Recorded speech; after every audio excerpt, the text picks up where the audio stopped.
आपने जो पेन रखा है, I am completely bold. सिर्फ आपके लिए पहना है। वैसे ये नाम आपका क्या? मूमल। मूमल मतलब? मूमल एक जैसलमेर की राजकुमारी थी। उसकी pretty eyes, beautiful lips and लंबे बाल। तो शायद मम्मी पापा को लगा कि ये सब फीचर्स मुझ में हैं। आप बहुत खूबसूरत हैं ma'am. Thank you. Oh God!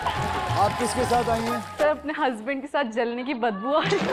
We Love Fortune, दुनिया का नंबर 1 गेम शो सोमवार से शुक्रवार रात 9 बजे सोनी एंटरटेनमेंट टेलीविजन और सोनी लिव पर।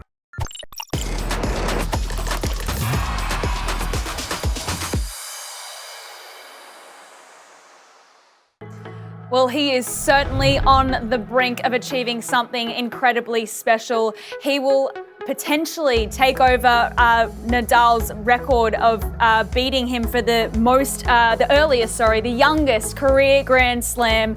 I mean, what an incredible achievement this would be at just 22 years old. Wow. I mean, you look at those names as well and you just get goosebumps at the potential that we're about to see in the history books. Oh, and look who's here! When he's back. The man's in the house. I mean, yeah, this guy has won the title here. Enough number of, 2009. That was the main one. But I mean, can you just imagine? Can you just imagine what greatness we are standing in front of? Novak, we already know. Carlos, undoubtedly at 22 years old. You don't say this about too many people.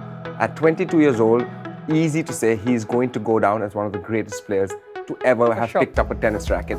And the numbers don't lie. He's going for something that's unprecedented.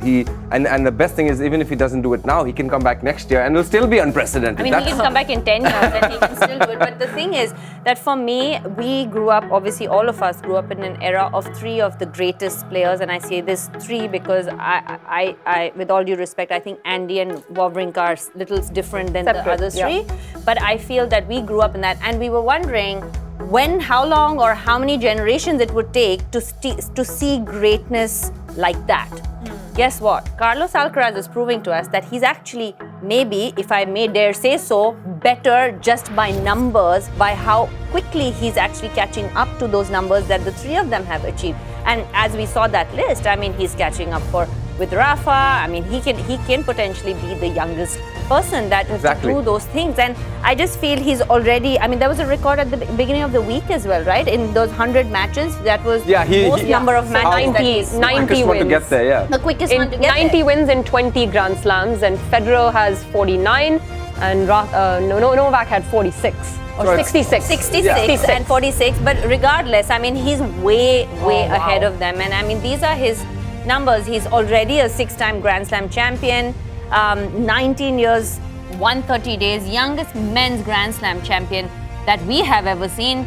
First 2000s born Grand Slam winner. Oh my God, that makes me feel very old. But 22 years, 258 days, youngest to reach the final of all 4 Grand Slam. And a 2024 Olympic silver medalist, and there was only one person who could stop him from doing that, and we know who that person is. And that's what we have in front of us. I think that Paris Olympics was probably one of Novak's most, in his later stage of his career, probably the most dominant performance I've seen from Novak. Yes. And what an incredible match to, save match point, break points there, 2-setter. Tie breaks in both sets. Yeah, and it was absolutely incredible. And Novak came out and said the goal for this year is to win that Olympic gold. But I think regardless of anything, regardless of whether Carlos Alcaraz wins today, or even if he doesn't win another Grand Slam, let's say because, I don't know, something. Because Earth might end and he's not going to win another Grand Slam, I still think that the kind of numbers he has already shown us, he's already one of the greats. Yes, he is. That's the amazing part because of how quickly he's done everything. If he wins this, he will surpass a great like Stefan Edberg. Yeah. He'll be tied. McEnroe as well. McEnroe will get to 7. Yeah.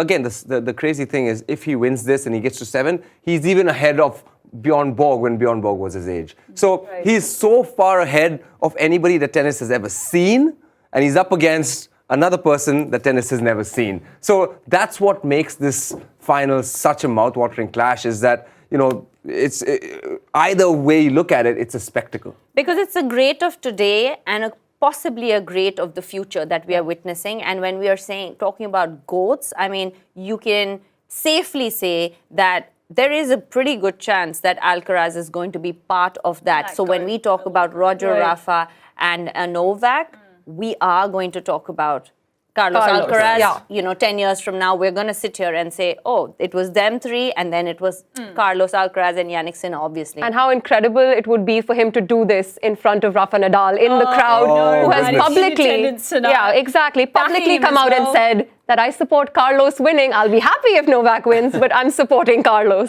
Oh, I love it. Well, we've got some tweets that have come through while we've been chatting away. Make sure you shoot your questions or anything you really want into #ExtraServe because we'd love to hear from you. Now, I mean, Novak 10 love at Oz Open Finals, Carlos 6 love at GS Finals. I'm sorry to tell you, Santosh, you are wrong about this because Carlos did lose a final at Wimbledon to Yannick Sinner in 2025. That was a revenge match. I did want to chat about that later, and then that's the reason that I know. But yeah, Djokovic got his golden slam in what was his last opportunity by stretching himself against a prime Carlos Alcaraz a couple years ago. Will this be Nole's last chance to get that landmark 25th Grand Slam, playing at his most favorite tournament in the final against Alcaraz? You know, the irony of that is we've said that it's going to be his last one for a few years now already, and he's proved us wrong. Well, Ushima, yeah, I believe Alcaraz will edge this out. The last time they played at the Australian Open, Novak beat him, but at that time, Carlos' serve was not as good as it is. And also, Carlos has way more variety than Sinner to make Djokovic run a lot. Ooh. All valid arguments. Wow. Yeah, all valid He's arguments. another And I guess I know which side of the fence they're sitting on. Does a 25th major finally settle the GOAT debate? Or are there still meaningful criteria beyond numbers? I think the GOAT debate is settled already. It is. It would cement it. We've got one more that's come through as well. Question for Sania and Somdev. Can Carlos be in the same league as Djokovic in years to come? Let's start with this one, guys. What do we think, Sania? I mean, I think we were just chatting about Yes. that. And we don't know, obviously, if he's going to get to 25 because a lot of stars have to align for that or get to 24 even. But we do think that he's going to win more Grand Slams regardless of what happens today. We do think that he's definitely up there. Now, just to compare him to Novak, I don't know if that's a fair call because he hasn't even reached what Rafa and Roger have done yet. Right. So we're gonna have to put all three of them in there and say he definitely has the potential to do it. But he has to not be injured. He has to obviously be in the best shape of his life for the next 15 years to be able to. There's a And lot it's of a things long that can time. happen. So a lot of things can happen. But if going by just logic and how he plays, I definitely think so. doable. Yeah, it's in the same ballpark. There's no question. And A better ballpark at this point. at this right? point, At it could this be point, better. Yeah, and that's why this is so special. Hello everyone, welcome to this very special segment brought to you by Tourism Australia. I'm joined by a extra special guest though. She loves her sport, an actor, loves to travel as well. So I'm so lucky to be joined by Sami Kerr. Thank you, Sami, Grace. how are you doing? Very, very well. It's so good to see you. Okay, now I've got to talk about the fact that Brisbane is having the Olympics in 2032. Being a Brisbane girl, I'm so proud of the fact that our city is being able to host an event like this.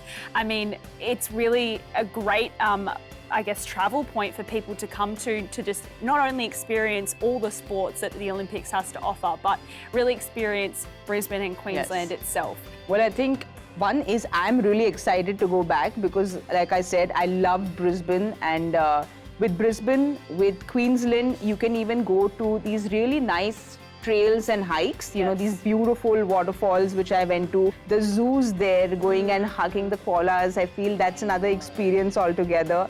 So I feel there's so much to do. Have you got a bucket list of things that you haven't done yet but you want to explore? I think I'm going to ask you for help on that one because I haven't been to Sydney actually, and you said you've moved to Sydney. I have, yes. Hopefully Sydney next, and maybe again, if all goes well, doing an Ironman in Western Australia is something I'd like to do. Which would be spectacular. Yes. I mean, the water there for starters, and there's just also so much to do in the West. Yes. And even being an Australian, we have such a big country, so there's honestly things that I haven't even explored just yet. But they're things that you have on your bucket list and go, okay, I definitely want to do this. I think So lucky. Tasmania is something I'd like to explore totally. because I've never been there. I've heard so much. So maybe Tasmania and Sydney. They're definitely great choices, I have to admit. I mean, Kangaroo Island, I would totally recommend. You get to see koalas, kangaroos, obviously our national animals. Rottnest Island, talking about the West, is so spectacular. And then Canberra, I mean, it's the national capital, so much history and culture, and yeah, I mean, there's just endless amounts that you can really do in our beautiful land of Australia. So I'm going to take you up on that because I have to visit that side of town, explore it a little more. So when I come there next, I definitely will be taking you up on that. Yeah, well, you definitely have to do that. Thank you so much for the chat. It's been a pleasure to meet you. Thank you, Grace. I will see you in Down Under. Ah, love it. Well, there's so much to see and experience in Australia, so make sure you come and say g'day soon.